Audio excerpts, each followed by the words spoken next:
Well, it's really nice to be, I guess, virtually in my hometown tonight. So, if not there in person, so thanks for having me. I did have a show of photographs of bees at the Carriage Factory Gallery, as Sam mentioned last summer, and I think that's where he got the idea for having me here tonight. So I hope this will be interesting and that there will be a little bit of something for you there, no matter what. So not quite sure how long this will take. I'm aiming to not give a super long presentation so we can have time to have questions and discussion afterwards if you'd like to do that. So I decided to start this slideshow with not like a great picture, but maybe more a typical picture of what happens when you're trying to photograph bees. I have a whole lot of pictures of bee butts in the upper corner of my photographs, and it just goes like this when you're working with them. They don't take direction very well, and they are kind of on their own schedule. So so you have to spend a lot of time out there trying to get good shots of them. So I have been photographing bees pretty, especially this summer and fall, very steadily for a show that I'm planning to have here in Virginia in January. That'll be a combination of photography and video of bees. And I got interested in bees several years ago. I had thought about doing a project about honeybees, and then I started to realize that honeybees are getting a lot of press. There are a lot of people looking after honeybees, and even though they're facing some challenges, but people hadn't heard as much about native bees, and those are the many different species of bees that just occur naturally wherever wherever they're found in their own habitats. So here in Virginia, there are probably close to 500 bee species. Many of them would be fairly rare and very hard to tell apart if you weren't looking at them under a microscope. And Kansas, maybe not quite as many, but Kansas has a lot of different kinds of bees as well. In the world, there are maybe close to 20,000 different species. And so there's kind of rich visual subject matter to take care of. And I was interested in them. I'm interested in photography and art. That's kind of what my work is about and my interests, but I also am increasingly interested in bee conservation and helping to preserve and help bees thrive and do well, because they're facing a lot of challenges. So this work is an example of that. So, pardon me, I've got a little bit of a frog. I decided to put this slide in first because I think this really sort of sums up sort of the breadth of native bees that are out there and that we find in Virginia.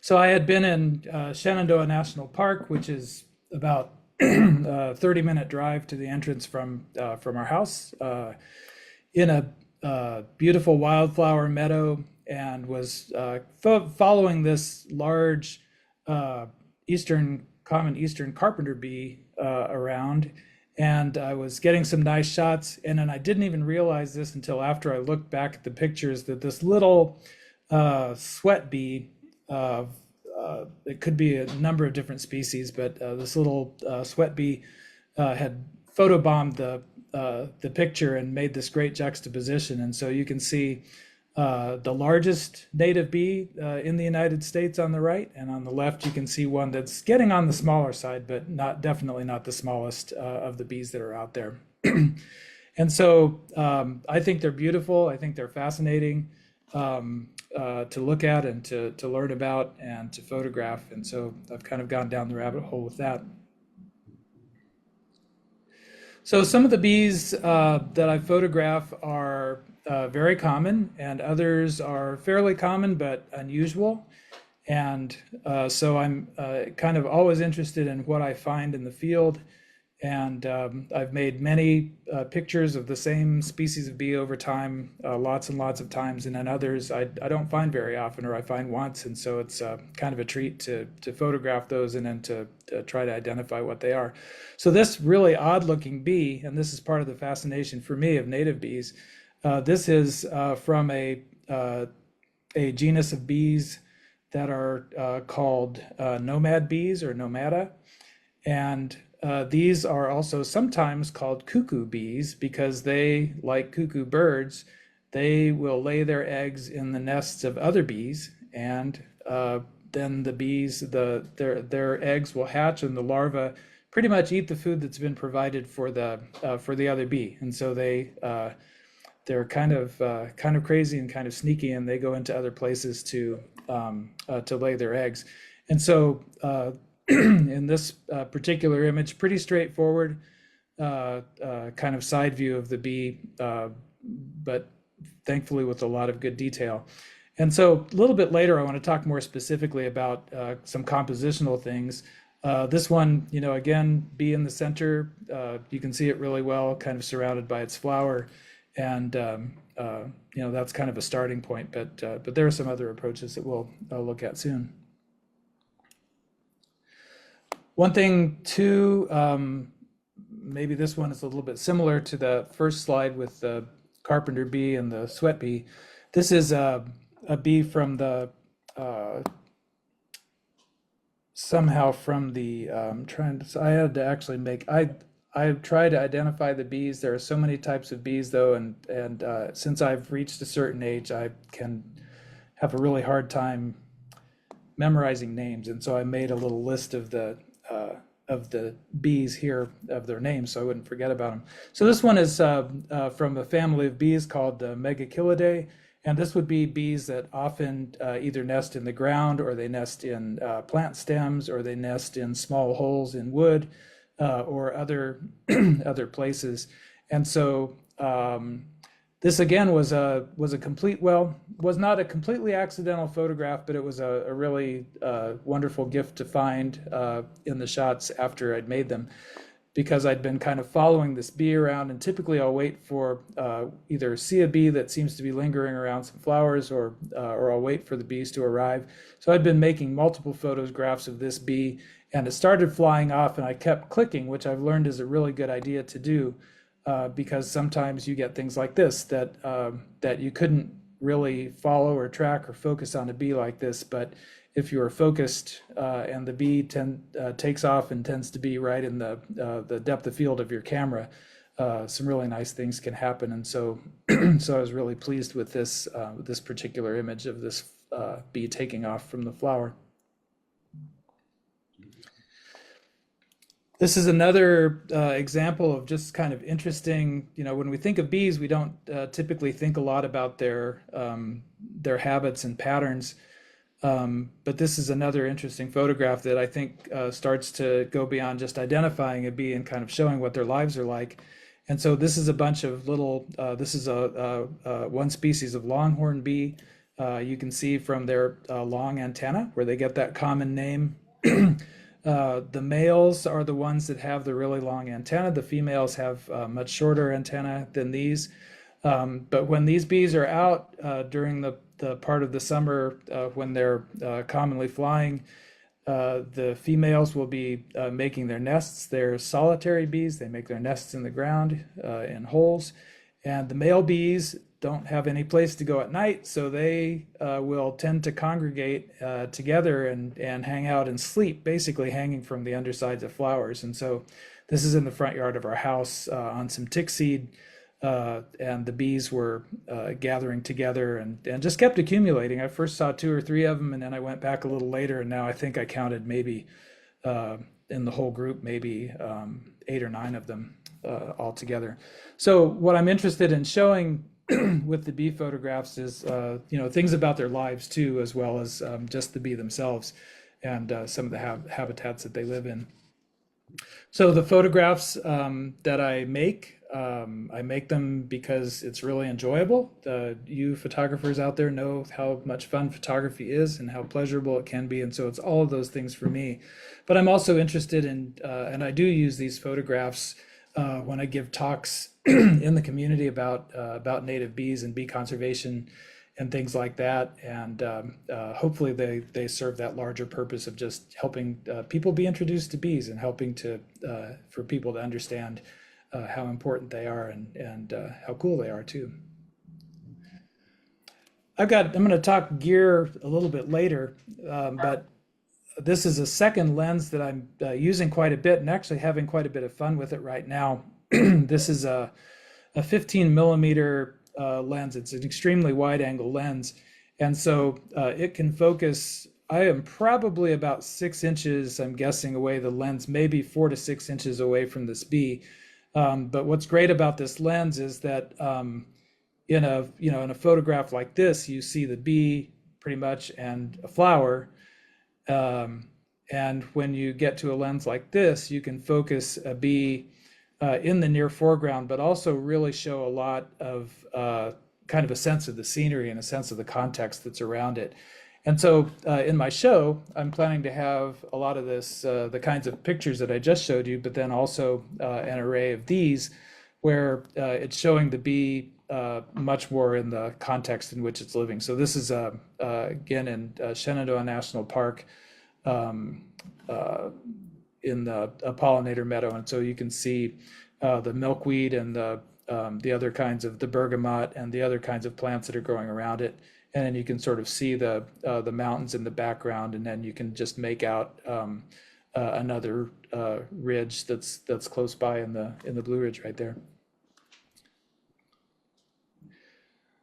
This is at another pollinator meadow at a state fishing lake that's close by where I live. And again, just kind of getting a sense for the bees and the environment that they share.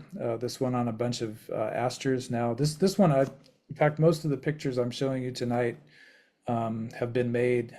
The oldest ones were made probably a couple of months ago, and well, with one exception, I think there's one older photo in there. Some of these were like this one I just made last week, and so I haven't even fully edited them yet to bring them to their final state, but just wanted to show some new stuff. What was cool about this one, I thought, is that if you can take a close look at the picture, you can of course see this striped sweat bee that's in the center. This is a male bee. The one there, I don't know why they get named after the male characteristics, but this one and the last one did. So a striped sweat bee. Do you see any other critters in the picture here? If you look around carefully. The larger bee above it. Yeah, above it. Yeah, good. So you found that right away. This was again just sort of a semi, I guess a gift more than anything else. And so when I was making this photograph, there was a yellow jacket that was hunting in the area. So the wasps are the meat eaters, the bees are the vegetarians, and so this yellow jacket was flying around hunting. So I noticed that it was kind of darting in and out between the flowers. So I decided that, I'd made several photographs of this bee. This one was settled nicely on this aster, which is always great when a bee kind of settles on a flower and spends some time there. So I decided to keep shooting pretty continuously while that yellow jacket was in the area. It was moving so fast I couldn't really plan where it was going to be in the frame. But I did get several frames where the yellow jacket was sort of blurry and present somewhere in the image, but in this one it happened to be just really in the near foreground. Is probably literally almost right in front of the lens, right in the top. And so I thought that was just a really great little accident that happened.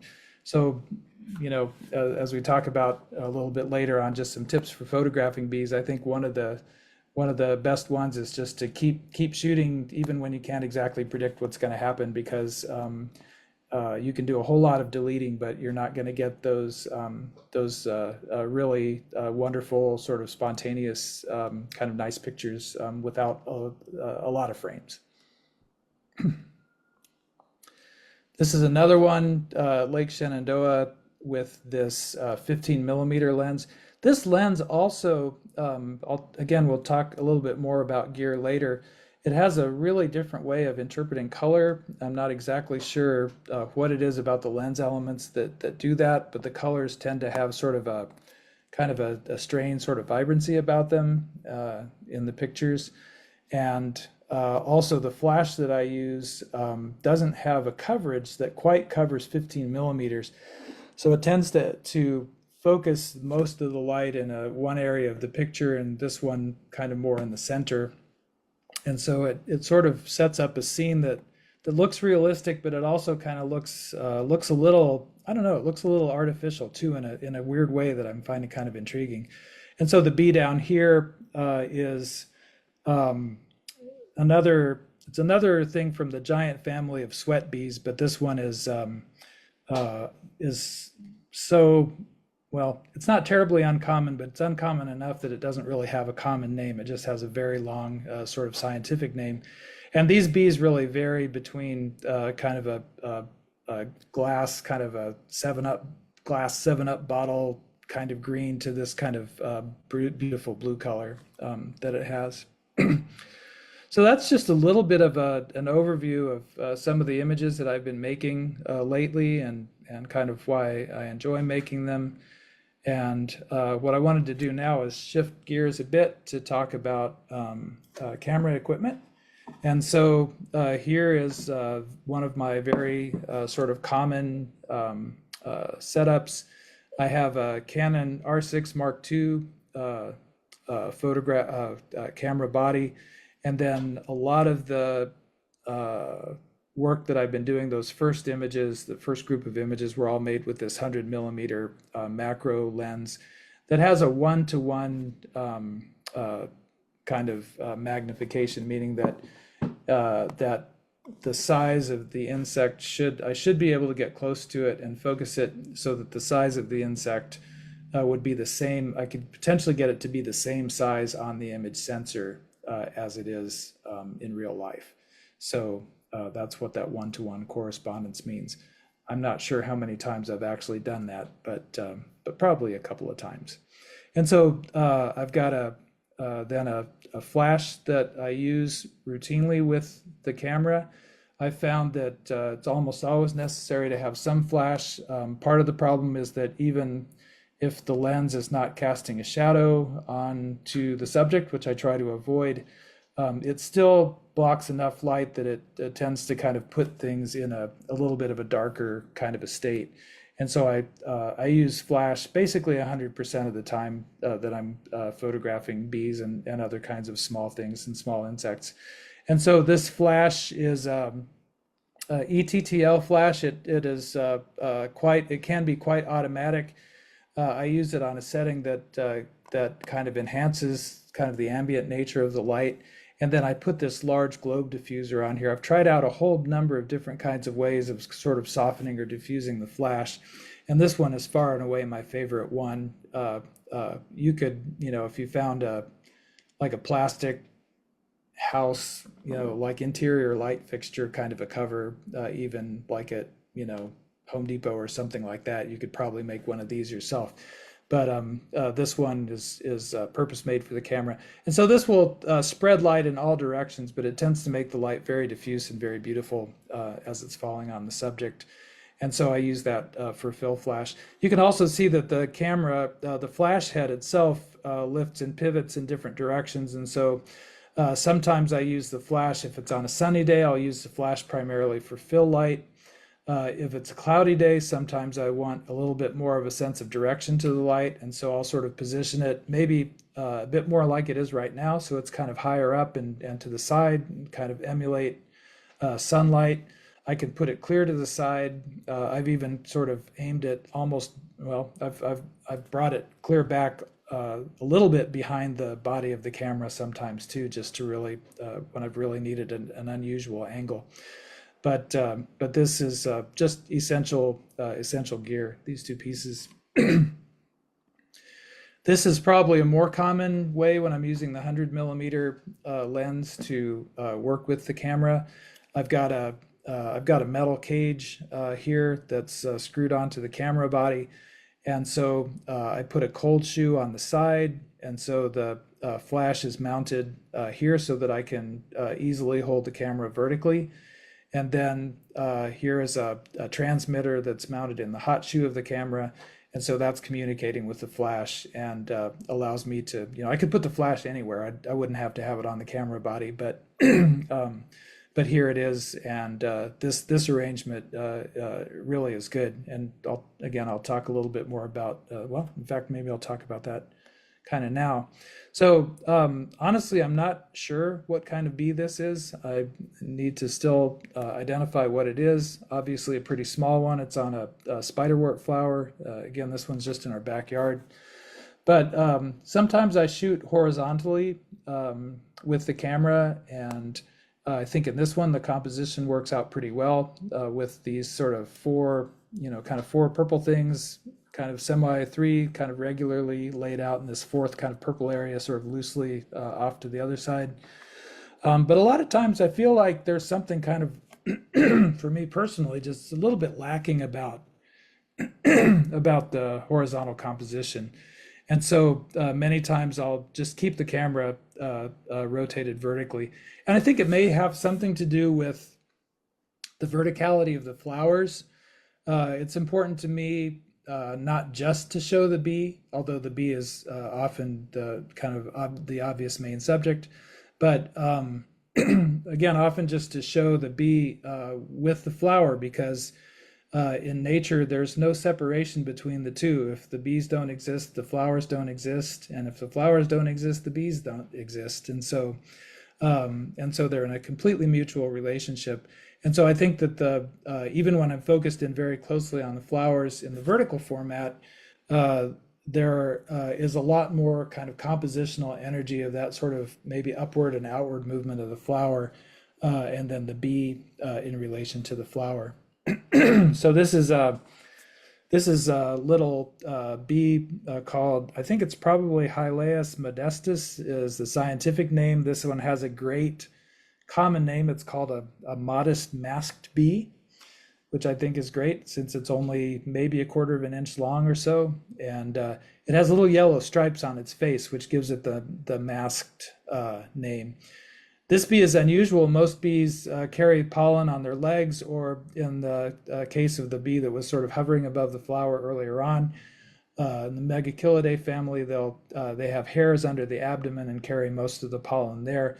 These bees don't have any hairs on their legs, which is highly unusual, and instead they eat the pollen and they drink the nectar both, and then they just basically kind of regurgitate it back into when they get to the nest and are provisioning their eggs for after they hatch.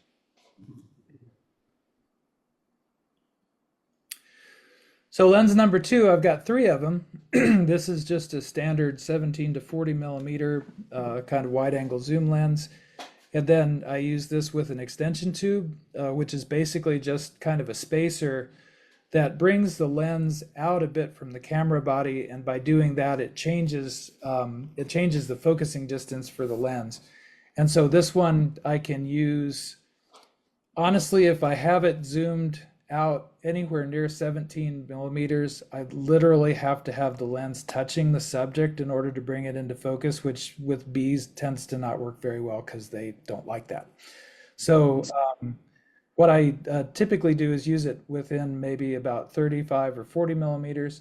So this gives kind of a medium focal length compared to the 100 millimeter lens. And what this allows for some sense of context, some wider sense of the flowers, and just a suggestion, though a very soft focus of the surroundings around the bee. And so I use this one sometimes when I want to give more of a sense of what's around the bee and what situation the bee's in, although it doesn't do it in the same way that the wide angle zoom does at all.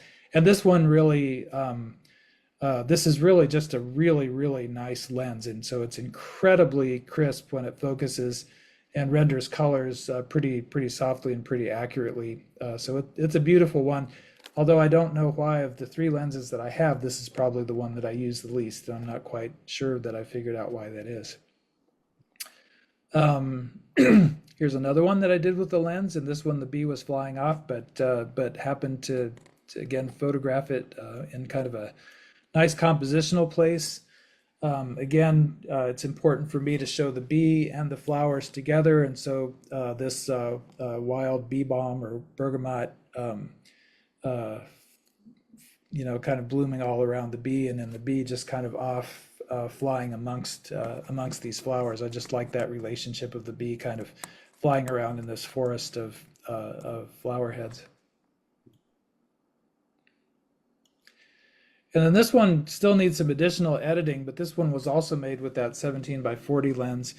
And you can see that it really can focus very, very closely. This is a native hibiscus flower. It's quite rare in Virginia,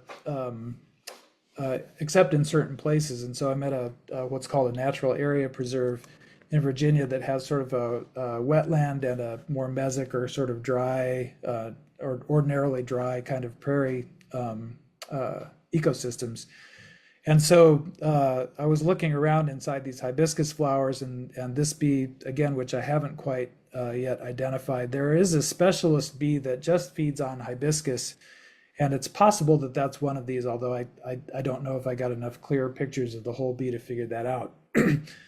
But what I like about this photograph is that I could focus on the bee inside the flower, and then I could also see kind of the back side or the foliage around the base of the flower that was there, and sort of get a sense of this bee being kind of cupped inside that flower. So I was able to make a number of images while the bee was just like completely just like wallowing in pollen down there and having a great time. So I was able to make several frames before it got done and flew off. And you can also see some of these little flea beetles around here, which are also common in these flowers, along with the bee. The sunlight was coming in. It was fairly early in the morning and very direct, bright sun. And so you can see from the sky side a little bit of blue coming in here. The fill flash is probably maybe a bit on the warmer. It's fairly neutral actually. So this kind of little bit of warmth over here I think is mainly from the sun. But having this white flower around it is really like putting the bee inside a big sort of diffusing tent. And so I think that's one reason that I'll have to do some more work here, I think, to bring the bee out in the editing process to make it a little bit more distinct. It's just because it's the light is being further diffused by the petals of the flower that are blocking the sunlight. All right, so this is the lens that made those really wide angle images shown earlier. So this is a Venus Laowa 15 millimeter prime lens, or a fixed focal length lens that doesn't zoom. And so this lens has taken me some practice to get used to. It's a completely manually focusing lens, which made it affordable to me at the time, and that is really a thing. And so what this means is that I typically have it focused as close as I can, or very nearly so. So this is 0.15 meters here, and this would be half a foot, would be this red increment here. And so then if I can, I like to use it with a smaller aperture so that I can get a somewhat deeper depth of field. But basically what I do is I have to pre-focus the lens and then basically just bring it close enough to the subject where it becomes sharply focused, and then snap the picture. So this one has really shaped my sort of patience with trying to move really, really slowly to get close to the bees. Sometimes if you just hold the camera there and you're behind it, I think it kind of is a little bit of a blind, and so the bees, I think, kind of forget that you're there, and then they kind of go on about their business. But this is the one that's given me that nice kind of wide angle effect. And then here are a few more images from that lens. Compositionally, this one was kind of interesting in the way that the symmetry worked in it as well. There were these two parallel stems on this. I don't remember if this is wing stem or crownbeard. They're two very closely related species, but there were sort of two flowers on either side, and then kind of one that was overlapping another one in the middle, and then the bee perched in the center here, and then these two sort of symmetrical stems sort of going down toward the bottom of the frame. I just found that really kind of intriguing, and it sort of maybe makes a little bit too much symmetry to really look totally natural, even though it is. But I just really like that effect, and even these leaves kind of radiating out kind of equally at the bottom there. But again, this lens or this image shows both the flowers, and then it shows the sort of bit of meadow around it, and then the sort of bedraggled bit of forest behind the scene to give it more context. And then here's one. This honestly, I didn't do any kind of photoshopping or anything to this. To me, this looks like almost looks like a store display with these fake beetles placed on here. But this kind of these candy colors of yellow and blue and pink and green were kind of rendered a lot by the lens and the flash together on a very clear, bright day. And then these three, none of these are bees, but I photograph other things as well. But project-wise, I don't really include these in those. But these three beetles, or two beetles and a moth, were just arranged in this particular order. I think it could be a little bit because there's the lens is such a wide focusing lens that there's even at this distance a little bit of distortion of the perspective. And so on the top, a yellow collared skate moth, in the middle, a goldenrod soldier beetle, and then below that, a locust borer beetle. Then the last thing that I photograph with, I actually have 4 lenses, but this is one I use with video, and I I sent Sam a little sort of a 30-second-ish video piece that's not a complete video, but I just wanted to kind of show how I use this lens and how I've been using some video with the bees. So let me talk a little bit about this lens, and then Sam will show the video from there, since it usually doesn't work very well to try to do that over Zoom. So this is another lens that's made by Venus Laua. It's a 24 millimeter macro probe lens, and so it's a wide angle lens, and through some kind of optics engineering wizardry, it has this long barrel, and so you can stick it up sort of close to and through things, and that's been really beneficial working with bees. And so I have that mounted on my my R6 Mark II camera body here, and then this is a DJI Ronin RS4 Pro gimbal that has a pretty substantial weight capacity to it, because this lens isn't terribly heavy, but it's so long that the gimbal motors really need to be pretty strong in order to be able to maintain this thing in balance. So I use this as a stabilizer, and what I can do then is I can handhold the camera while I'm making the video, and as reasonably as can be expected, kind of keep things in focus by sort of gently moving the camera around and trying to kind of keep it focused on the bees and the flowers. And so I do that. This lens is completely manual. It's a lens that's made for film and video, a cine lens, and so it's got a gear built into the lens itself.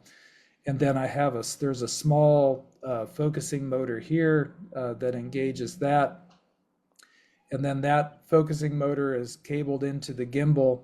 And so there's a switch down here, not a switch, but sort of a roller dial that I can move back and forth, and I control the focus of the camera by holding onto the gimbal and turning that knob in order to focus in and out while the camera is shooting.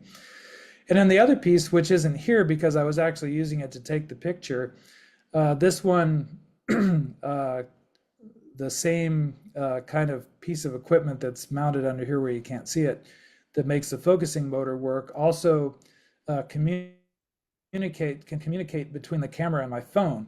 And so I mount my my iPhone here in this attachment on the side, and basically it turns my phone into a monitor. And so I can, when I'm doing the video work, I'm actually watching my phone, which is showing me what the camera is seeing. And then I can also do things like I can turn on the focus peaking, which is basically just something that creates a colored edge around the image when it's sharply focused. And it has other ways that I can control the direction of the gimbal if I want to. I can actually, if I'm using autofocus, which I'm not, because it just doesn't work with the bees. But I can use autofocus and kind of control that and control some of the camera movements from the phone as well. So it's a pretty cool piece of equipment, and it's really something that's made the video possibility to do. So Sam, I don't know if you want to go ahead and roll that. Let me say just a word about the video first. I think there are 4 clips that are combined here. The bees that you'll see are probably, I need to confirm this, sort of a striped longhorn bee. And we were going to the grocery store one day and we just parked in the parking lot, and I got out and we were by one of those little parking lot islands that has kind of the sad looking little bushes in it and a couple of trees that aren't doing terribly well. And I discovered that there was a huge colony of ground nesting longhorn bees in this little island. And so what you'll see first is kind of a longer view of the island itself, and then you'll see focused in a little bit. The second shot starts at full speed and then goes into slow motion. And this is one of the things that I've been finding is really, really great for showing bees in motion. They move so quickly that you can't really see what they're doing without slowing it down. And so the last frame the last shot is the longest one. That is, and you'll see one of the bees, a female bee, emerging from its burrow, and then taking off and kind of hovering around and moving away then. And so see what you see, and then we can talk a little bit more about it if you want to.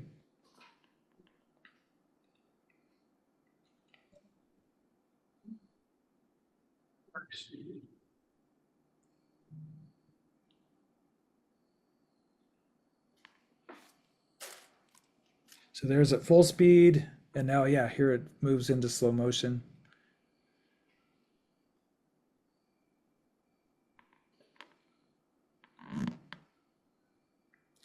This bee had spent several minutes sort of popping its head up and then going back into its burrow, and finally decided I wasn't a threat.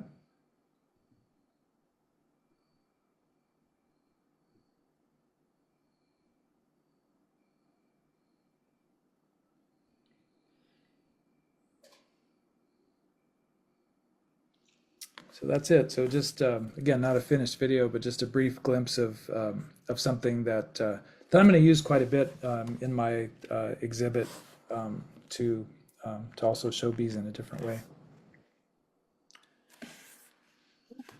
All right, so I realized that I've been rambling on longer than I thought I might. So Sam, would this be a good time maybe to do some questions? And then I do have a few more slides, but maybe we can see if some of the folks want to chat for a bit, and then if there's more time, I can show more things, or if everybody's tired, we can call it a night at that point. Yeah, sure. So anybody with questions here in the room, just shout them out, or you can type in the chat or the Q&A on Zoom or Facebook. Yeah. And that's very nice work. Thank you for sharing with us. Do you ever use some of your techniques for butterflies on the flowers, around the flowers? I do. If I see something that's really cool and it's there, I will photograph it. I actually, at the end of my slideshow, I did throw in one photograph of a wasp flying. But I do, yeah. If it's there, photographing, or if it's there and it's available, I'll photograph it. Do you photograph butterflies yourself? Once in a while, yeah, when you can, be near them and they're kind of content being around the flower, Yeah, that's it.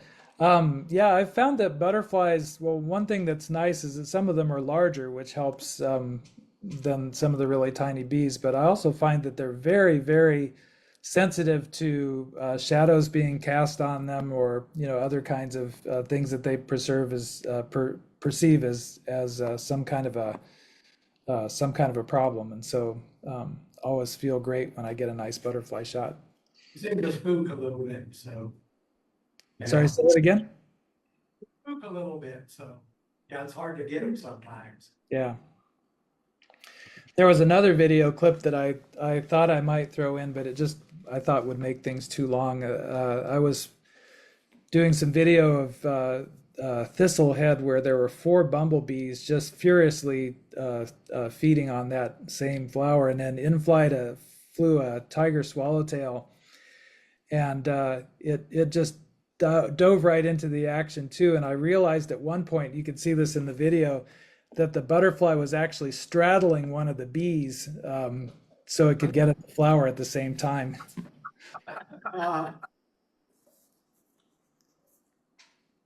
I wonder if so you seem like you've been spending quite a bit of time, looking through the lens at these insects. Has it changed how you think about them at all? Like, I mean, I don't know, do you think that, I mean, I kind of think of insects like little automatons, like maybe they don't really have experiences the way you think about animals having them, but I don't know if maybe if you think that way, or if it's changed at all from spending this time with insects so close up. That's a great question, and I wonder sometimes. I really think it has changed how I think about them, and what I think is maybe my kind of relationship with or responsibility toward them. I don't know if that's something that I could have gotten other ways than through photography. I think photography, and maybe some of you can relate to this, that photography becomes a kind of a really wonderful way of learning to know things and learning to know about the world as you photograph things that you're interested in. But I think, I think just noticing that they have really different like patterns and habits and ways that they live and reproduce, and where they build their nests, and how they take care of their eggs and provision them. I think I've become much more aware and sensitive to that. And part of that, I think, is because I can see them. Not only do I see them in the field when I'm photographing or making video, but then looking at the photographs and reviewing the video, especially the slow motion video, because you can actually see what they're doing, and you can really watch them. This is kind of gross, but it was kind of interesting. I was over, there's a pollinator garden at the college where I teach, and I was over there a few days ago, and I noticed monarch caterpillar, and I was talking to one of my colleagues who happened by, and he's actually one who pointed it out. And I looked at it a little bit, and then we started looking at a praying mantis that was on a different flower or a different plant, and then I got to thinking that monarch caterpillar didn't seem just quite right. And so I went back, and it turned out that there was another praying mantis that was eating the monarch caterpillar. And so I watched it and photographed it, and I even watched it. I watched it long enough. I must have watched it for 15 or 20 minutes, finished devouring that caterpillar, but then I watched the praying mantis meticulously clean off its mandible or its arms. I'm not quite sure what those are called, with the little pincers that it has on the ends. And I think you just realize that there's an entire chain of life that's going on that we often don't pay any attention to or notice. It's not always pretty, but it's important. And yeah, so I guess that's a really long answer to your question, maybe.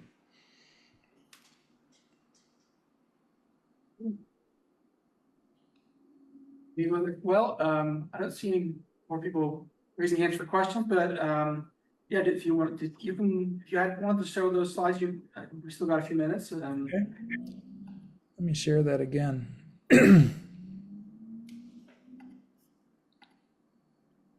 All right. So that one more thing about that video, that one I'm getting close to the bee. I don't think I'm quite doing a macro thing with the bees with that particular bee yet, but there are some that I've really managed to get much more close to. I just thought that that particular bee kind of climbing out of its burrow, and with that and the slow motion together, I just thought really kind of demonstrated some of the interest in using motion and slow motion particularly, as opposed to still images, to do some of that stuff. So for anybody that's interested in it, just a quick rundown of some of the camera settings and stuff like that. So I use most of the time when the bees are flying, I'll use a shutter speed in the neighborhood of a 1/1500th of a second.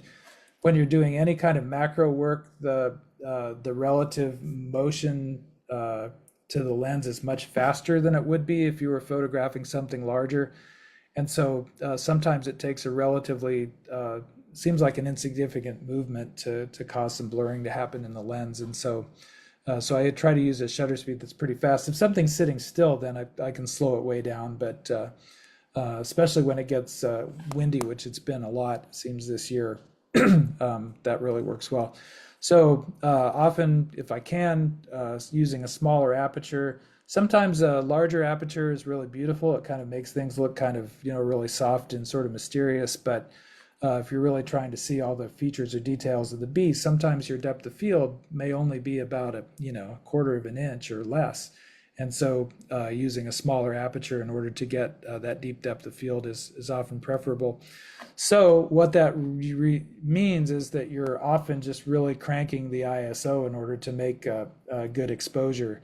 And so in case we don't get to the point of talking about editing, then one thing that's really important as a tool is being able to use noise reduction in the editing process. And so right now in Lightroom, the editing or the noise reduction is getting much better. It's the AI version that's built into that is getting much better. I also have used the On1 plugin to get rid of noise, and so that's really almost an essential thing for being able to see the details sharply after that. The flash that I have will actually modify the light color to try to match the ambient light color, and so I have it on auto white balance most of the time in order to sort of facilitate that that kind of matching of the color, which is remarkable actually. And then the other thing too is that if you use flash, that sort of normally there's a range of shutter speeds within which the illumination from the flash will sort of match the duration of the of the exposure, so that the whole picture is lit. With this stuff and with those really fast shutter speeds, I find that it's really necessary to use the high speed sync function that my camera has, so that it can really operate with very fast shutter speeds. What I don't use though is I don't use there's a burst mode in the camera, and I thought for a while that might be beneficial, just to try to fire off a dozen shots in a a second or whatever it does. I found that actually doesn't work very well for me. I like to have more control over when I press the shutter, and so I'm still using the single frame mode rather than the burst mode, and I don't think I'm getting any less of a yield of usable photographs. And if anything, I feel like maybe I'm just being sort of more intentional about the frames that I make. The spot, the way I've got the focus point set up is so that there's just a single point, and I put it on spot focus mode, so it's focusing on a very, very small area. I usually have the focus point somewhere above the center of the frame when I'm whether I'm using the camera horizontally or vertically, because then that raises. Usually, I try to focus on the bee's eye, and so and the bee typically work better if they're sort of centered or above center in the frame, and so putting the focus point there makes that possible. So those are just a couple of technical things. Just some, these are probably don't even need to list these, but these are just things that I've sort of come to think of, or utilize a lot doing them. An obvious one might be just kind of choosing the lens or the gear you need to give you the kind of results you want from the image. But in terms of photographing bees, they're small, they're fast, and they're unpredictable. And so what works best is to find a place that has quite a lot of bee activity generally, and then just kind of hang out there. And, if you can spend, an unlimited amount of time, relatively speaking, just kind of around those flowers, the bees kind of come in waves. And so there'll be several of them for a little while, and then things will kind of quiet down. Then some more of them will come through. So that's really the best way to do it. What I used to do right at the beginning before I was practiced as much as I am now is trying to kind of chase bees around, and that never goes well. So they get spooked and take off quickly, and then you get a lot more bee butt pictures. And so just letting them come to you works really well. And then moving really slowly, trying to, if you can do that, you can get really, really close to them without them flying away before they're ready to. Focusing on the eyes when possible usually gives really good results. And then thinking compositionally, both about the bee and the flower, rather than just the bee, when it's possible to do that, is something that's important to me. And then just making lots and lots and lots of pictures, and then choosing the ones that work. So maybe what I'll do is just this would be one run of bees. These are all the frames I made of this particular bee on this particular flower.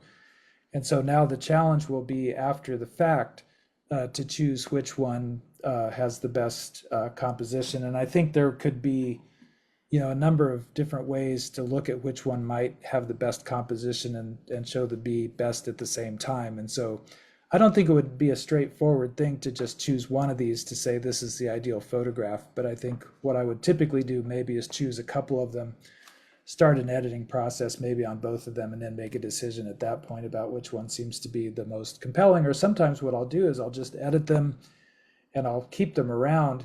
Sometimes I even print things out and I'll put them on the wall, and I'll just, look at them as I pass through for a few days. And then the one that keeps being interesting to me is usually the one that I'll hang on to after that, at that point. I try to compose in the frame as much as possible, although the one on the right, we saw this one before, the one on the right is the one where I cropped just a little bit. So trying to kind of minimize that and do the most I can without cropping. And I think one of the most important compositional things is just in two-dimensional design, if you're thinking about the design of pictures, there's a principle called basically containment, or using a containing shape to create emphasis for something else. And so since the bees often tend to be fairly small, the flower just becomes a great compositional containing shape that sort of frames and emphasizes the bee when it's in there. So sometimes very symmetrically, sometimes not, but it just becomes a really great device. And so you can see that, that's basically something I use all the time. And so this very, very tiny bee, this is a ligated furrow bee. They're all over the place here, but it would almost be invisible without kind of giving it sort of a larger field to sort of be existing within. I threw this one in just because I like it. I guess there's a containing shape going on in this one as well here, but just sort of this whole center array of flowers and leaves kind of vertically arranged sort of becomes a way to create some emphasis in the picture. And then using this one to frame the bee, makes something that's very tiny also something that can be still pretty apparent within that. All right, and here's the last one. I just threw this one in. This one is probably a metric paper wasp, but it was just flying so slowly and beautifully around these flowers. And again, this is one of making many, many shots, both when it had landed and when it was flying, and out of quite a few that weren't focused that well, finding a couple that were really focused. And I think this one, I know a lot of people are kind of scared of wasps, and some of that is with really good reason, but this one was also so beautiful and elegant the way it was flying through the air. And I think that this particular shot sort of gets at that where you can sort of see the wings, but they're sort of showing that motion. It just kind of gives a sense of the way that thing was just sort of floating through the air. All right, so that's the show. And I always pretty desperately need to update my website, but here it is if you want to see some bee photographs and then some other projects that I've been working on or have worked on recently. You can do that there. Well, thank One last question. Of course. You submit some of your material to any of the bee watch conservation sites? Yes, I do, and that's actually another important part of my practice. And what I sometimes will do is I'm kind of trying to make artistic photographs of the bees. I'll also just make ones where I'm just trying to identify them. So front, side, back, top, trying to get a variety of, especially if it's a bee that's not as easily identified. So I do community science with Bumblebee Watch. Is that one of the ones you're referring to? There's one that's been going on. This has been going on for a number of years, but if you just Google bumblebeewatch.org, you'll find this. And so it's uploading photographs of bumblebees, and then you try to identify the bumblebee using some guides. And now they have an AI that's built in that can be helpful. And then the bee identifications are verified by bee experts, and then those observations go into a large database, and that's been being used for a variety of conservation purposes now, including trying to get a rare bumblebee listed on the endangered species under the Endangered Species Act. And I do quite a bit with iNaturalist as well, identifying bees. So yeah, so is that something you do yourself? I wish. I know a number of people that do. I'm not there yet. We don't get internet where I live, so. Gotcha. That could definitely be an impediment to that, but yeah, I think that's another thing that photography and the internet and smartphones and other things have just done is really made it possible for ordinary people like myself who don't really have any science background to try to contribute to scientific things that actually are making a difference. Great. Well, thank you again, Scott. This was an amazing presentation. I really enjoyed it. I think we'll give you a round of applause. All right. Well, thank you all for coming tonight. I hope that there was something in there that was either interesting or useful, or maybe both. And I really enjoyed looking at the Facebook page for this group and seeing some of your photographs up there too, of things you've been working on and stuff. So really a treat. So thanks for the invitation. We'd love to have you back sometime. All right. Of course. Thanks. Well, Right. we'll sign us off. All right. Goodbye, everybody.